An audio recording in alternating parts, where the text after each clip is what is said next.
You are listening to Coast to Coast Film Reviews with Raj and David.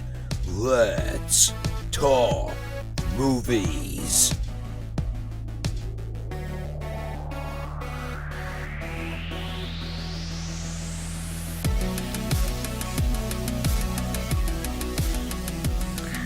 Hey guys, welcome to our first podcast. You're listening to Coast to Coast Film Reviews. And here he is, my partner, the cinematic genius and inventor of the photograph-sized wallet, David. Yeah, so let's talk movies, man. So, first we'll talk each other, right? So tell me what the heck you're doing here. Who are you? And I won't be dropping your last name until you give me permission for that. So no, that's fine. That's fine. I don't care. You introduce yourself. Tell us. Well, my name's David Gibson. There we go. This isn't my first go round in podcasting. I used to have a show called Sadistic Cinema. Me and a really close friend named Stephen Nemeth. But I'm just a huge film nut, have been forever. I was kind of thinking back earlier about what made me a film nut, and I have to say my genesis happened in 1984, which ages me a little bit. I'm 40, so 1984 I would have been 5 years old. But I remember I have fond memories of seeing Ghostbusters. Oh man, Gremlins, Karate Kid, and Never-Ending Story in the movie theaters. I still want to see Never-Ending Story. That dog creeped the crap out of me when I was a kid. Before that, I was like He-Man. Everything was He-Man. Yeah. That was my whole universe. The muscly guys in tiny underwear. Yeah, and I go back and watch He-Man. I was like, how the hell did I watch this? But that's besides the point. Gremlins and Ghostbusters in particular are still two favorite films of mine. I just fell in love with cinema, and it just opened my eyes to the world of possibilities. And 35 years later, I'm still fanatical about it, and it's still a huge part of my everyday life. Because Ghostbusters and Gremlins were my first two loves, I've always gone towards horror films. I grew up in New York City with very little parental supervision. So my father would give us the good old video card before Blockbusters when we went to the mom and pop place with the with the little porno shelf over it with the curtain that you weren't. I feel like when I was younger, it was just a shelf in the back, and then as I got older, it became its own room, and there was a curtain. I was like, oh man, it got more mysterious as I got older. I was like, man, I really want to know what's in there. When I got older, it was not as impressive as I thought it was going to be. Yeah, it's not. I think the internet might have spoiled that. It really destroyed that. Put them out of business. But it was really the artwork on those 80s horror VHSs that lured me in. And if you remember the great artwork they had back then, and sometimes it had nothing to do with the movie whatsoever, kind of like porn. It was like, well, yeah, I mean, porn is art. Okay, David, we're going to respect all art forms on the show. But this, there's like a stylistic kind of way of showing the characters, or that, it wasn't just a photograph. It wasn't just this person looking that way. Like how, they try to make it all, what's the word? Like this, that intense look. It wasn't just like a photograph or even just a picture from the movie, like a scene. Like it almost looked like it must have been drawn.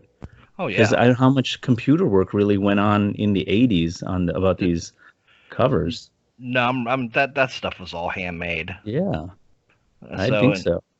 And a lot of it just looks beautiful. There's still people out there who collect these VHSs. Just mainly to have the artwork, because I hope they're not watching too many movies on VHS, because that sucks. And that stuff is retro cool now. I mean, you see it everywhere. I'm pretty sure American Horror Story has done some posters like that, and you see it all over the place now. It's like bringing the '80s back.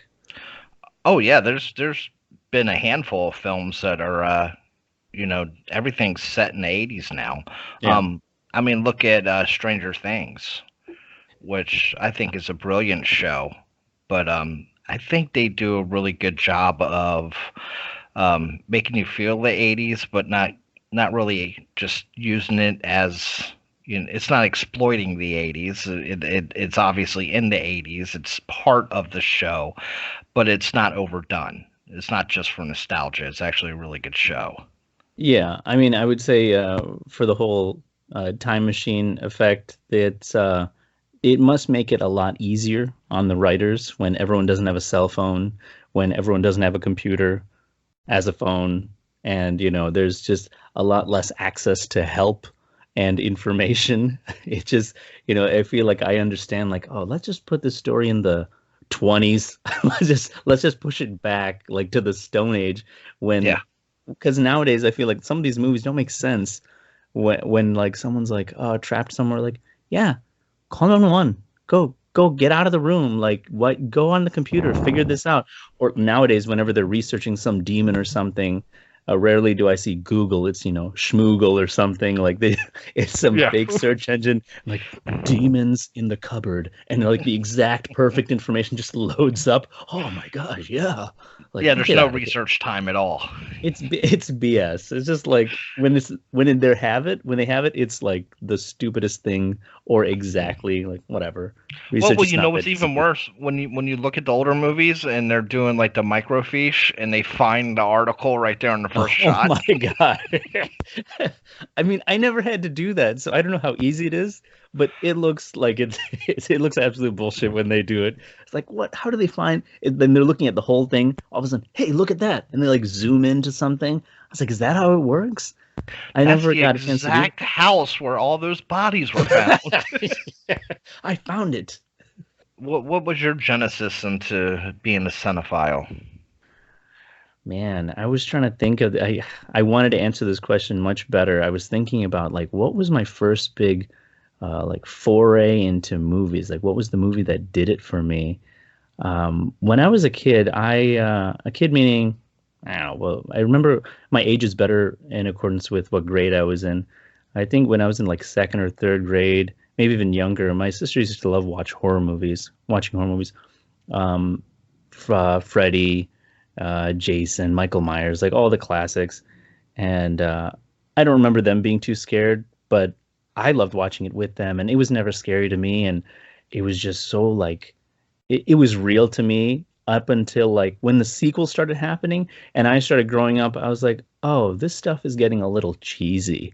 And so then I started like, well, now we're just talking horror, but I started to sort of drift away from horror for a while because I feel like that whole genre took a little bit to pick up and change in a way that it stopped being so campy. Well, the '90s was kind of a down period. There's some great films, but going from the '80s to the '90s, the quality kind of dropped, in my opinion. Yeah, and by then I was in 80. I was born in '85. I'm 34. I sometimes forget my own age. I always say 30 something. Whatever. I'm losing track now. It started.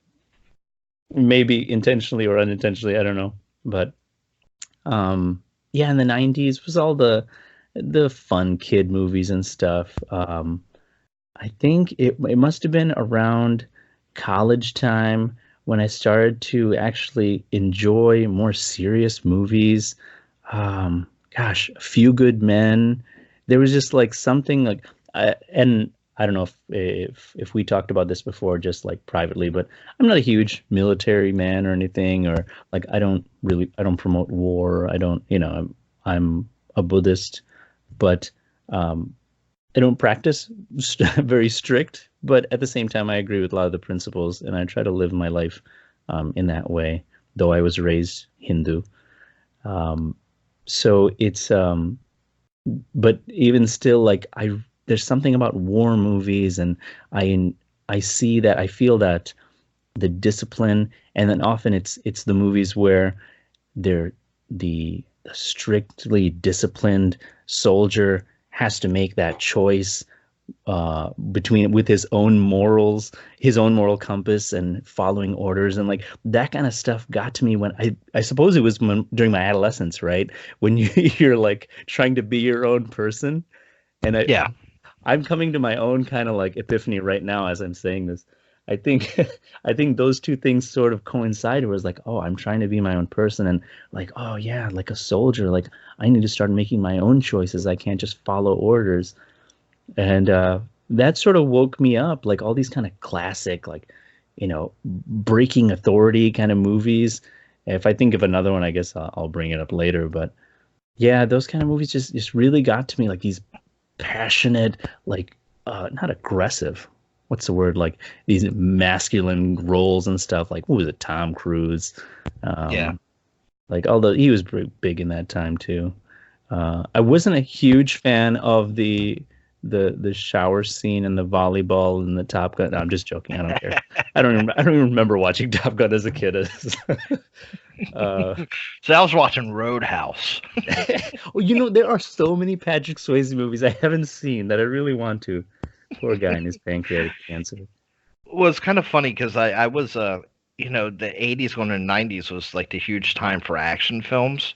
Mm-hmm. And I never really got into the American action films. In New York, they had Kung Fu Theater every weekend, which was like a staple for us to watch. Me and all my friends, we'd watch Kung Fu movies. Yeah. And Kung Fu was one of my early loves too. And I just always thought that in Hong Kong, they just did it so much better. And even when they went to more of gun battles and stuff, John Woo, hard boiled things like that did it so much better. And I never fell in love with a lot of that American cinema around that time. I like Terminator, but Arnold Schwarzenegger, I could easily take or leave him. Yeah, it was a weird time because you would feel kind of like the outcast because if you weren't into those type of movies, like that's what all the boys my age liked. Yeah, I mean that was like the coming of age kind of stuff. Like, what would you say was your favorite of the time? Like you said, you weren't really into it, but which one do you recall the strongest? Like action film, like American action film? Yeah. I don't know if you put it. RoboCop was amazing. Yeah. I remember. Man, my father took me to see that in the movies, and I don't think he really had an idea of how graphic it was. That's exactly what I was gonna say. I didn't know, and I think the first time I saw it was on TV, and I was like, "Whoa, what the heck? Like it was nothing like what I thought it was gonna be." And it took place in Detroit, so yeah. What was the first R-rated movie you've ever seen? Oh, the first R-rated movie. I suppose in theater would be more epic. I'm not even sure. And it was RoboCop R? I'm pretty sure RoboCop. I would think so. I'm gonna have to look it up now. RoboCop could be it. If RoboCop wasn't R, yeah, that those times were really fucked up. 1987. Now I saw R. It was. Yep, I saw R movies before that in VHS, but RoboCop might be in the first one. That's like in your face, right? It's the big screen. What? My dad probably didn't even look at that. He's like, oh, here's like he's a robot. Come on. Borg, like, android guy is a cop. It's gotta be pretty good and good and evil. Like, well, so your dad didn't really give a crap. He was just like, whatever. At all times, or was it just with certain things? My dad was a hippie. He didn't really care. Oh, okay. He was the type that said, you know the difference between right and wrong. And I'm like, yeah, Dad, I'm 6, I know. I was going to say, wait, what age? Yeah, just Right. because Michael Myers is stabbing chicks doesn't mean I'm gonna do it, Dad. He's like, okay, as long as you understand that. Start practicing your technique while you're in the theater, and they're like, all right, we're out of here. Well, the big one back then, now that's a little bit older than that, but maybe 10.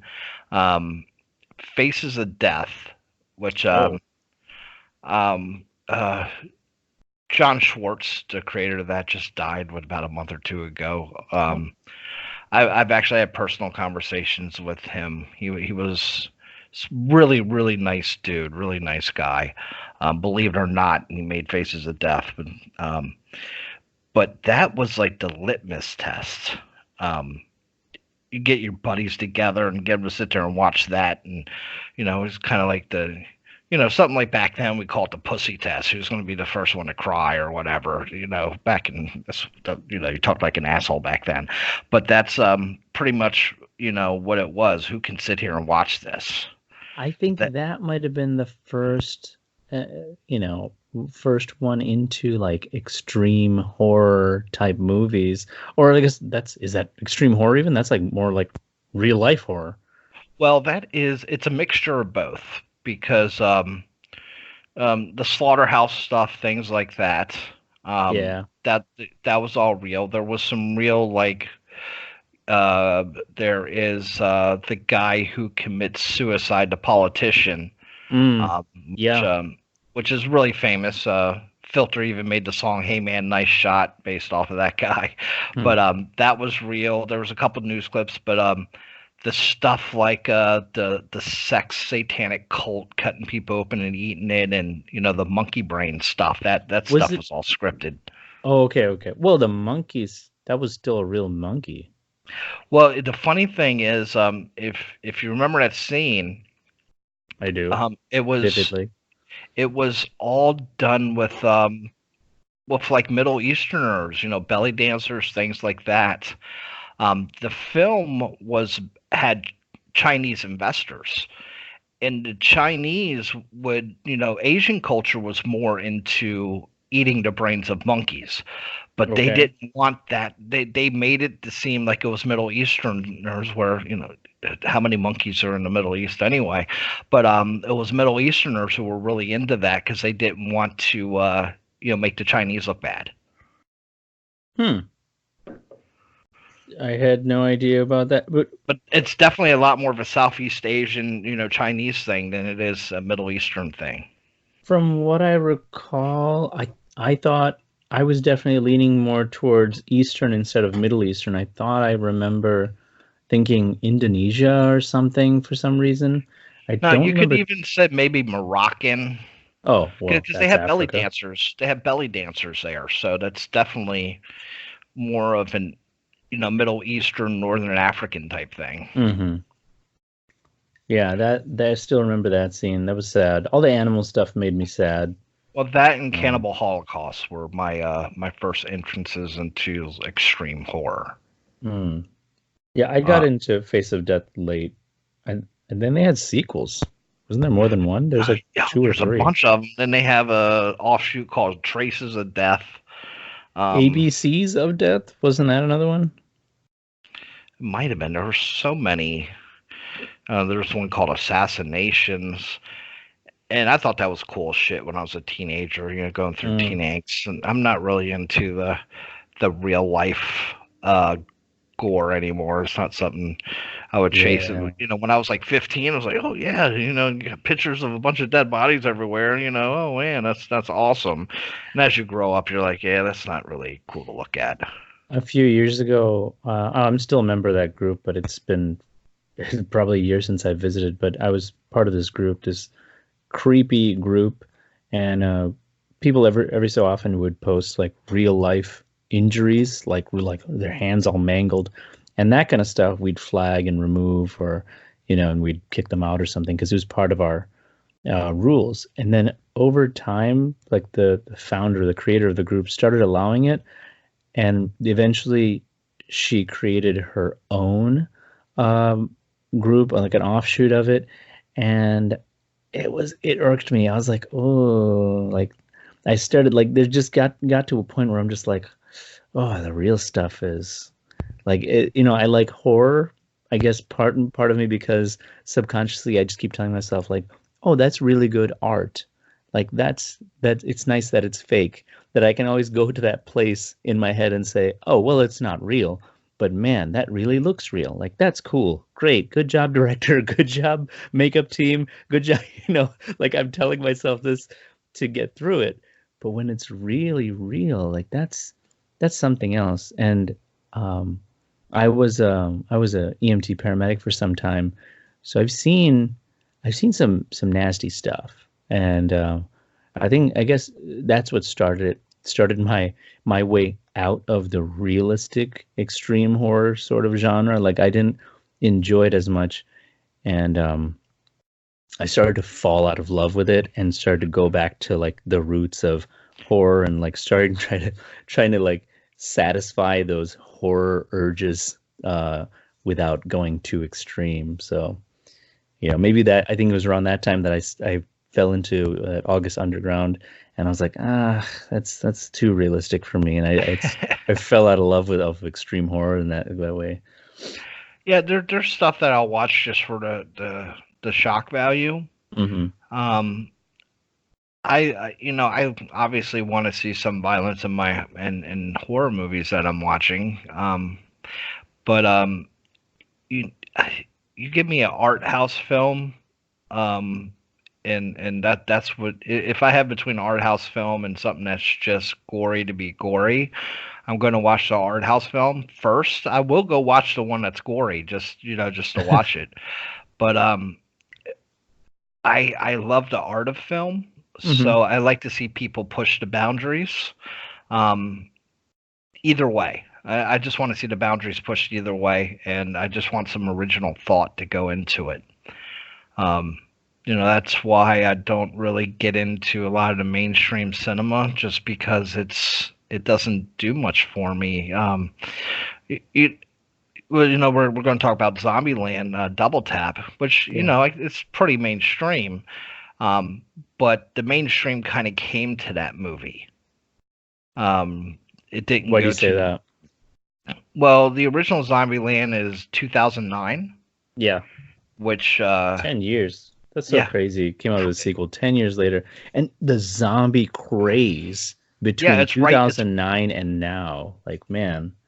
well, The Walking Dead didn't come out until 2010, which I'm not a fan of The Walking Dead. I don't really care. That pisses some of our big horror fans off.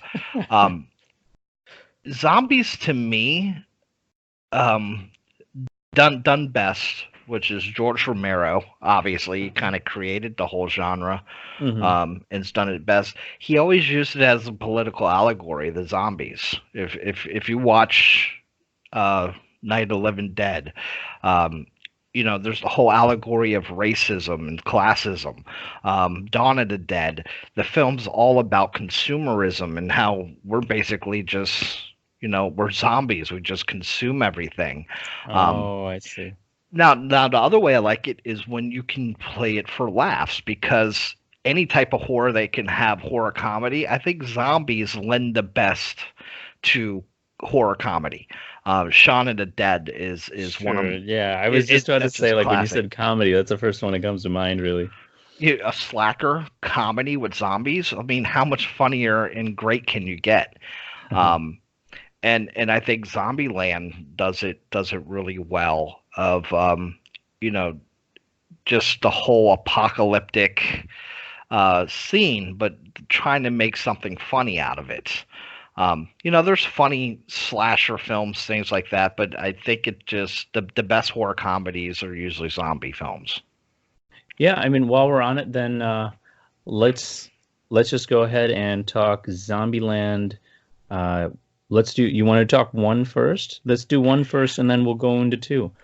Well, I think the biggest thing about one is, like I said, it predated, Mhm. or at least was on the vanguard of the huge zombie explosion.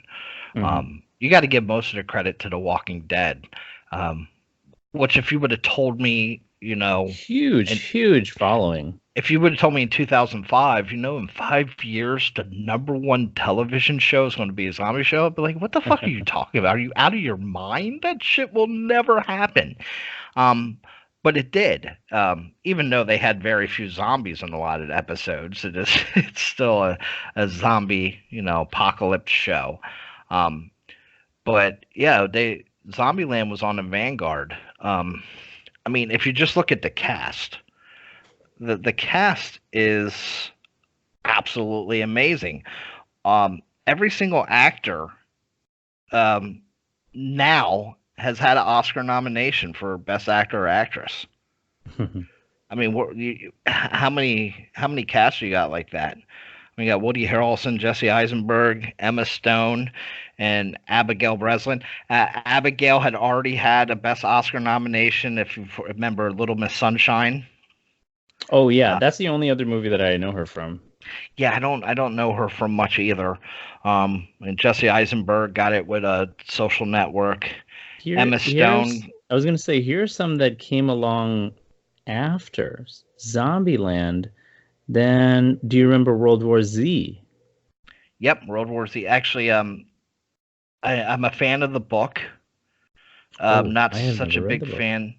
The books are actually written by Mel Brooks' son. Well, it's pretty awesome. What about 28 Days Later from 2002? Yeah, there's still zombie films out there, and 28 Days Later is amazing. That was one of the first ones where I'm like, what? Zombies can run? Yeah. That were they zombies or were they like infected? They're infected. They're infected. They weren't dead. I don't think they used the word zombie in the film, but they didn't in Night of the Living Dead either. But that Dawn of the Dead, I believe, predates Zombieland, the remake of Dawn of the Dead, which was also fast zombies. The one with John Leguizamo, was that Dawn of the Dead? 2004, I see. Mekhi Phifer. Who else was it the shopping mall one? Yeah. I don't think that's Leguizamo. I think Leguizamo's in Land of the Dead. Because it was directed by Zack Snyder, I believe. Oh, why not? That was one of his.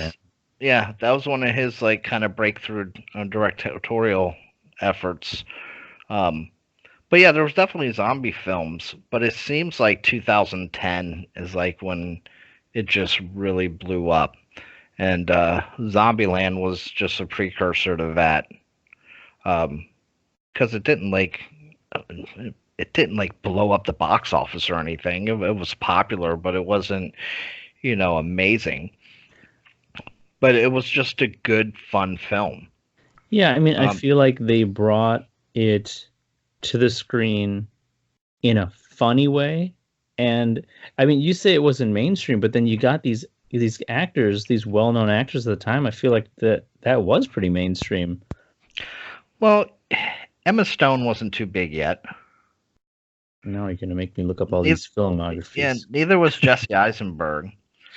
I mean, Woody's been Woody since years, but the age group they're bringing out when they bring some of these actors in. And I love Woody Harrelson. He's so awesome. Did you see Billboards? Yeah. Yep. That was I mean, I can't even say much about it, but that was a good movie. I like that movie a lot. I watched it with my wife. I was like, wow, that was a good one. The People vs. Larry Flint's what he was nominated for, which I love. Natural Born Killers is one of my favorite movies from my teenage years. That's on my list. You haven't seen that one? No, it's on my list. Oh, yep, that's definitely one to see. It's Robert Downey Jr. I think that's right after he got off drugs. Oh, off drugs? Yeah. So when he got less interesting. Tommy Lee Jones. God, there's so many. That's a really good cast. Juliette Lewis. But so Zombieland, it was funny. I mean, fucking put Bill Murray in it. Awesome. Like you didn't really see that cameo coming either. So that was just like such an awesome part of the movie. In one you're talking about, right? Yeah. Yeah, that was funny. And I think all the jokes, the main thing with Zombieland, and this is going into Double Tap, the cast, the chemistry that they had, and the characters they built is what made that film, in my opinion. The story is kind of formulaic, as in Double Tap, but it's all about the characters. I would say maybe the one person you can't replace is Woody. But because I've tried, whenever I go to a movie and I'm like, there's a big enough cast with 4 people, I was like, are the 4 main characters really that irreplaceable? I really can't put anyone in Woody's spot to cover that comedy and those gestures and that character. Like, I like him too much to see anybody else do it. Jesse Eisenberg, I don't think he's that unique anymore. Like, I feel like I've seen that trope character in so many different ways now. Maybe even over the years since 2009, with Michael Cera comes to mind. Just the classic short hair, pasty, lanky, kind of dorky, smart, very minimally masculine. Well, he's that charming kind of goofy. What's that? He's effeminate. Yeah. Oh, yeah. Exactly. That's a good way. Yeah, he says that. He says that if he calls him that. Yeah. So like that became such a classic kind of character. But I don't think it's necessarily the actors. I think the chemistry that they all share together. I think they played off of each other very well, and the timing was great. Now, could Michael Cera play that character Jesse Eisenberg played? I think he could, and I think he did good. But you just still have to capture the chemistry that him and Woody have, and him and Emma Stone have. Sure. Which that's, I think, in Double Tap, that's the highlight of the film. It just seems like they're having such a fun time making that film. Sure, I'm sure they love the money. I'm not a huge, as you can tell, I'm not as huge a fan about this cast as much as I enjoyed the movie. Like I said, I didn't feel the characters were irreplaceable. I enjoyed the characters more than I did the actors. Like Emma Stone, I don't like. Okay, I'm kind of over that kind of what's that attitude that she has, and then I don't like her mouth. I'm sorry. Like I just when she talks, it's always like she's like chewing her own teeth or her lips are getting in the way. Like, no, what is that thing she does? I'm like, oh, kind of like the Drew Barrymore thing. What's the Drew Barrymore thing? Drew Barrymore has that same issue. It's like her lips are always in the way. She kind of talks out of the side of her mouth. Oh, yeah. I think I could picture it now. Yeah. So, like, I just replaceable. And then Little Rock, like, okay. If you want to move over to Zombie 2 now. Yeah, that's fine. Yeah. So Zombie 2, it took me maybe like a good 5 minutes to start, like, because I said I didn't watch 1 before I went to go see 2.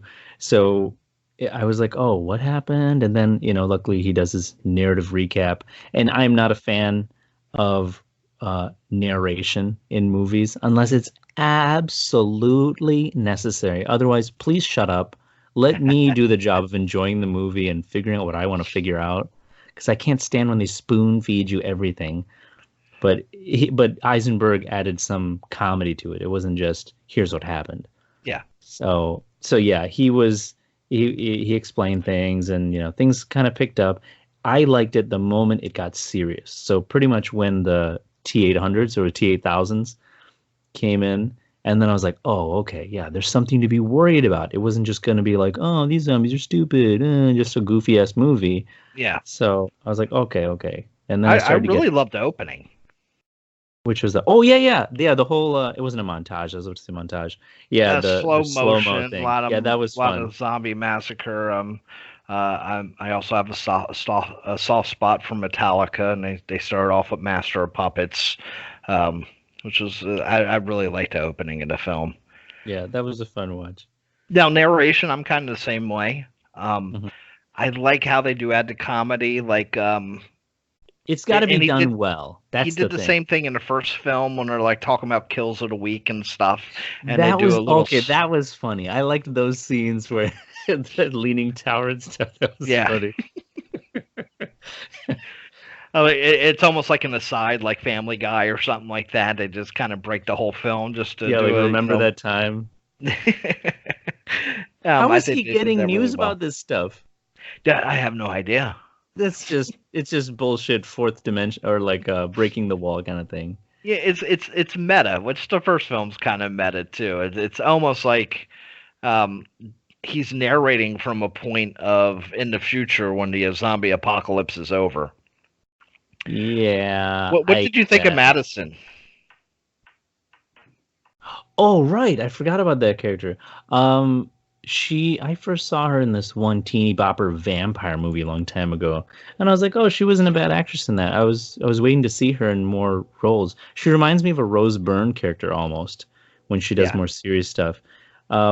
She was really funny. I was I surprised how well she did that role. It was really funny to watch her. yeah, it seemed like there was always something like brooding underneath because she's not just the dumb blonde. I was waiting for it. There was It nothing. There was not a but single damn thing about but I her. think the funniest part of it, she is that dumb blonde from 2009. She has the velour suit on. She's stuck in the freezer of Pinkberry. I mean, it's Wait, I missed this. So it wasn't 10 years later. um How long later? it is 10 years later, but you got to think the world ended in 2009 for them. So she's still that 2009, person. It's not like there's new fashion and new No, I mean in media the to consume. movie. Was it 2000 was it It's 2019 10 for years it's them? 10 years later. It was. Oh, okay. Yes. But if the world ended as you knew it in 2009, your style and stuff is probably Right. still going to be 2009. Yeah, absolutely. Yeah. So she still has the pink velour suit on, Yeah. which like the J Lo used to wear all the time. I'm not up with the JLo's fashion, so I'll have to look to you for that kind of Yeah, expertise. 2009, all the chicks wore velour suits. That was like the hottest thing. Wait, with the words on the butts, right? Yeah, the Juicy Couture. Pink. Is that when Pink was on the butt? Yeah, pink, Okay. or you just have sexy across your butt. Oh Like, yeah. why are you looking at my ass? Like you Self have like self a billboard. proclamations. Yeah. Don't look. But I really, her character was just really funny to me, and I don't always like just the dumb characters just to be dumb, but she really added something to the rest of the story. I Um, thought she was going to become a little overdone at some points because it's like, okay, she's dumb. Okay, she's dumb. But she added, or at least her lines were just a little bit varied in every so often that it was just enough to be slightly different. I was like, oh, thank goodness. Like it the wasn't just so stupid. the whole her idea of a business. Yeah, yeah, yeah. The Uber. I was like, So that's funny too she's because that's how the discussing. writers. Yeah, she's discussing a service where a stranger will come pick you up and take you anywhere you go because the taxi business is pretty much jumped the shark, and the movie the world ended in 2009, so it's before Uber, and they're Right. like talking about what kind of stupid idea is that? It's like a perfect way to get killed. Yeah, exactly. I mean, I think before people were getting stalked and killed by Uber drivers, they were getting stalked and killed by taxi cab drivers anyway, right? So we just expanded the stalking and driving occupation. Well, they could do a remake of Taxi Driver and it's just be Uber Driver. Robert De Niro's gonna come back, reprise his role, the father I, of I the would I would taxi I would driver. hope I would hope not. He's dying for that role. I He hope he needs got a something like past with Joker. nihilism in his 70s. Oh man. Um, some of the stuff in the film. I'm a horror guy, so I'm not always the biggest fan of CGI.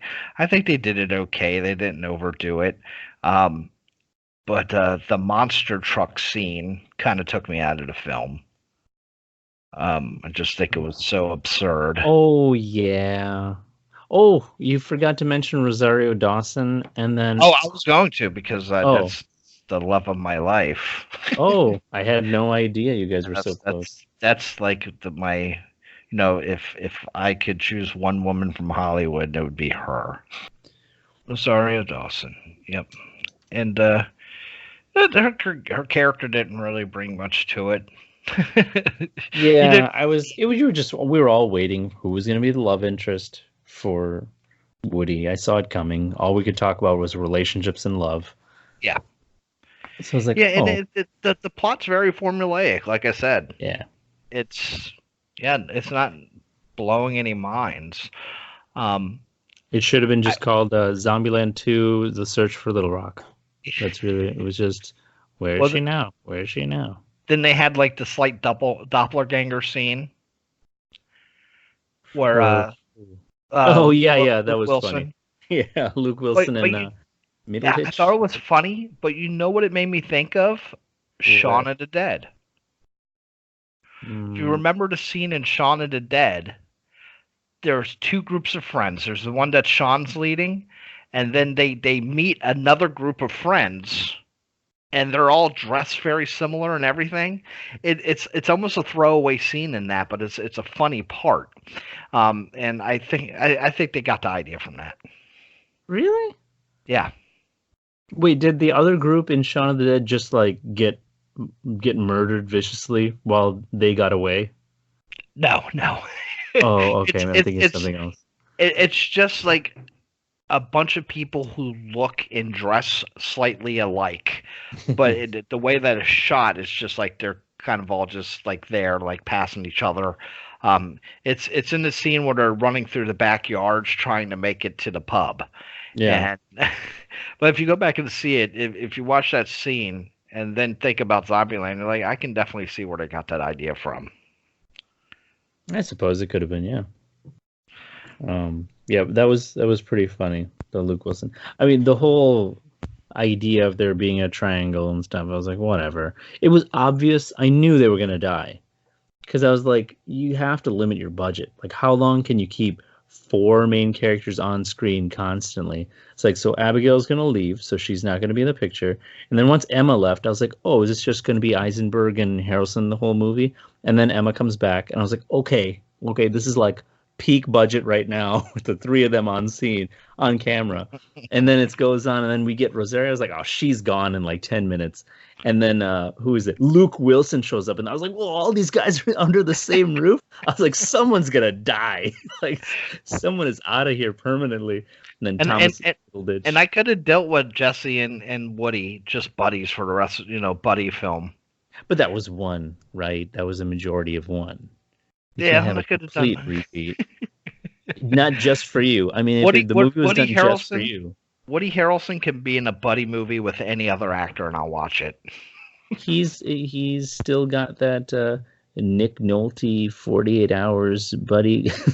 I mean, no, he's oh yeah, what a True Detective. The first Yeah, season. Did you I ever was see going to that? bring that up. That is such an amazing season. That was a good season. That's one of the best seasons of a television show ever. Did you stick around for the mid credits and the end credits? I didn't know that is there something at the end credits? Oh man, you missed it. Like, just forget it. You missed everything. I had to pee so bad. Why don't you bring an empty 2-liter with you? What are you doing? Jeez. I knew about the mid credits. I didn't know there was anything at the end credits. Mid credits was what was that? It was Bill Murray's scene, right? So is this a Disney film? Is that what you're telling me? It's not a Marvel film, you mean? Okay, let's get it straight. Jeez. What would you rate that film? Out of 10.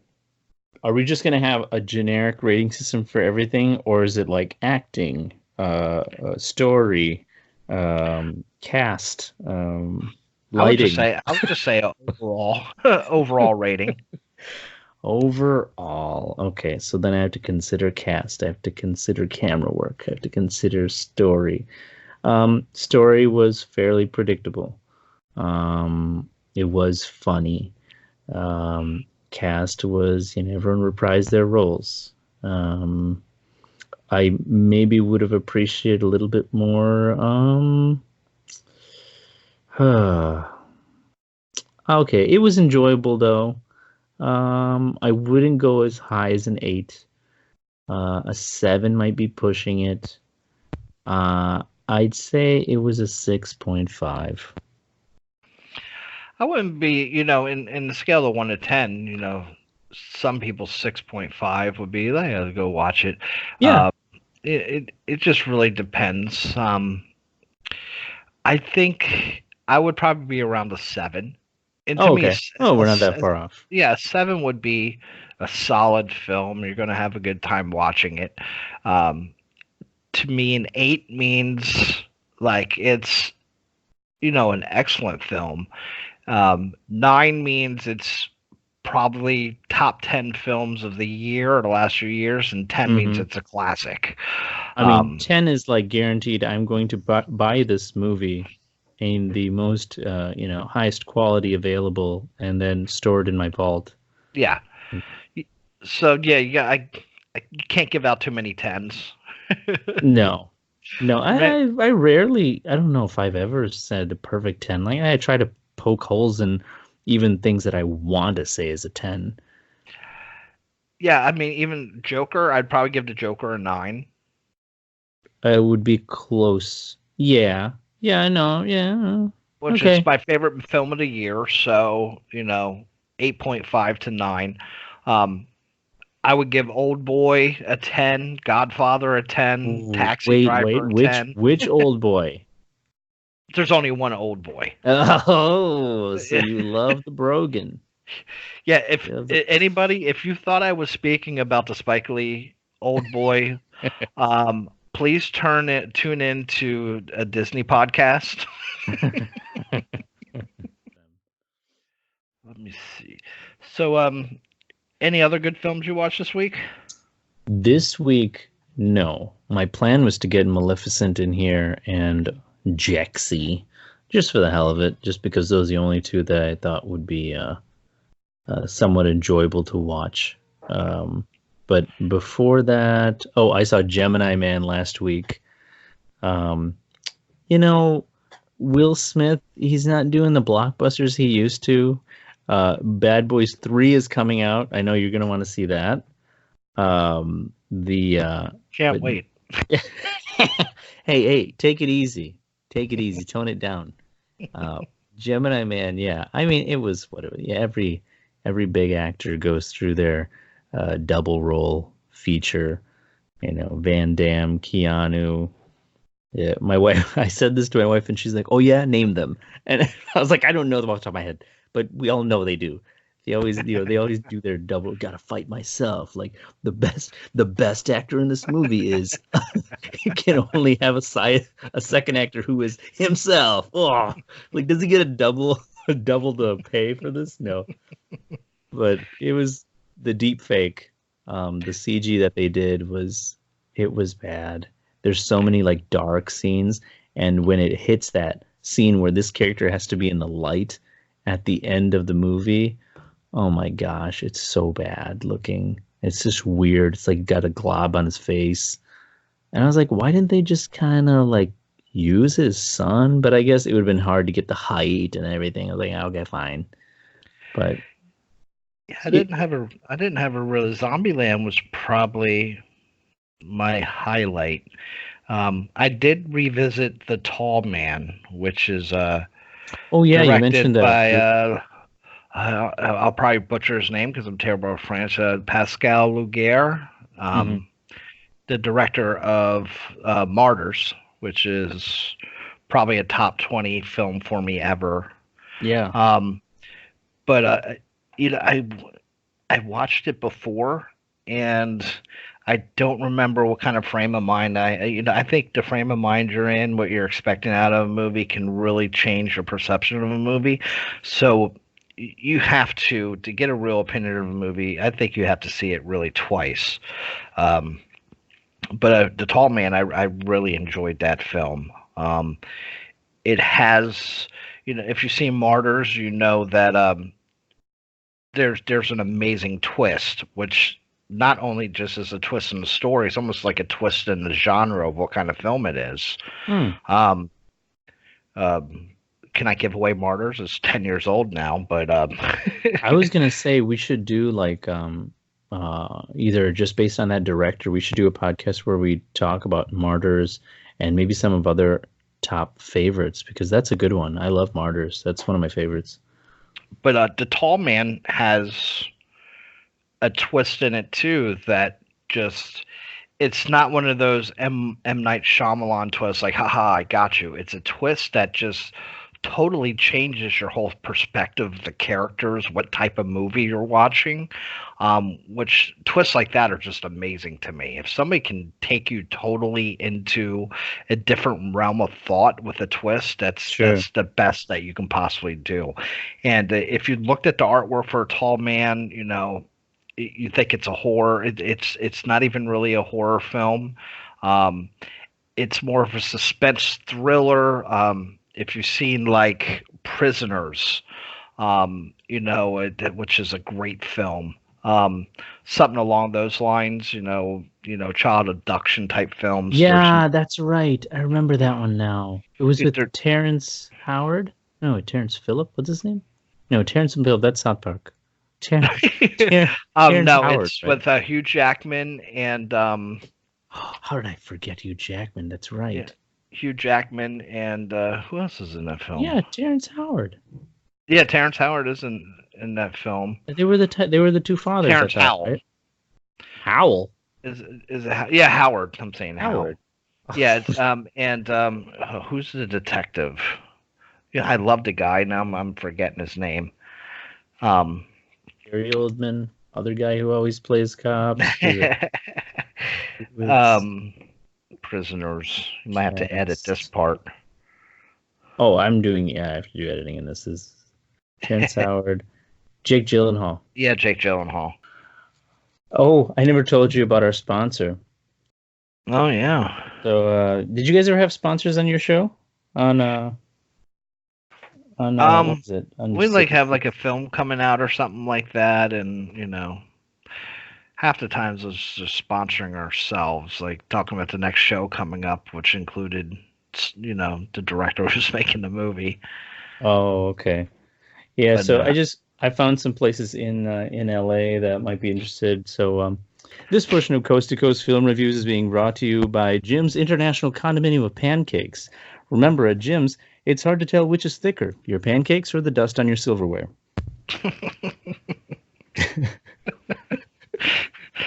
These are condominium pancakes.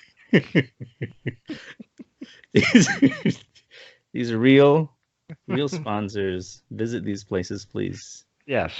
Probably one-time sponsors. They need your business.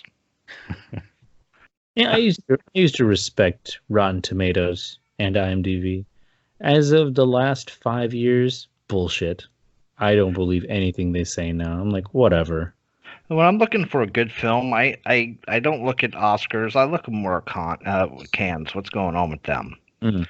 And that's, you know, if you're looking for a good art movie, something that's deep, that's usually where it's going to be at. Going back to Tall Man, I definitely recommend checking that one out. Deal. Who else? The Tall Man. I saw Eli. I know we kind of talked a little bit about that. I thought that wasn't all that great.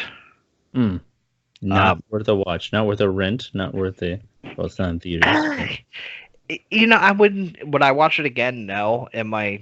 Is it one of those movies I felt like I just wasted my time watching it? It wasn't terrible, but yeah. It's just, I think I gave it a 4 out of 10. Yeah, I saw that on the group. I just read the first line and I was like, oh, twist, just like M. Night Shyamalan. Got it, gonna watch it. And then you were like, I don't think you read what I wrote. Like, hey, no, I watched Satanic Panic. That sounds hilarious. It seemed like it was going to be pretty funny, and then it just wasn't. It wasn't very good at all. The best part about that movie is that the slipcover that Walmart uses just says Panic. If you buy the movie in Walmart, it won't say Satanic Panic. It just says Panic. What? It's So, stupid. Just such a don't bigot carry to it. religion. It's so dumb. I watched a film called Gwen, which was supposed to be an art house folk horror, and it was hard to stay awake for it. I just didn't really see too many good movies this week. We can talk about Lighthouse when that comes out. Yeah. All right, so we'll just sign up for now, and we'll have a better show for you next time, hopefully. I'm Raj. And this is David. Thanks for listening, guys. You've been listening to Coast to Coast Film Reviews. Have a good night. Or day, I guess. That's a good point, too. Yeah, I said that wrong. Yeah, all right, we'll just throw that in there. Have a good night. I'll do the good night because I cut you off when I was like, or a day. Have a good night. Okay, let's go. 3, 2, 1. Have a good night. No, that was your cue to jump in and say good night because I cut you off earlier. Oh, you want me to say have a good night? I meant for you to do it too. Well, this is professional. Yes. Well, have a good time of day. There you go. Oh, that's a good one. See, there you go. Covers everything.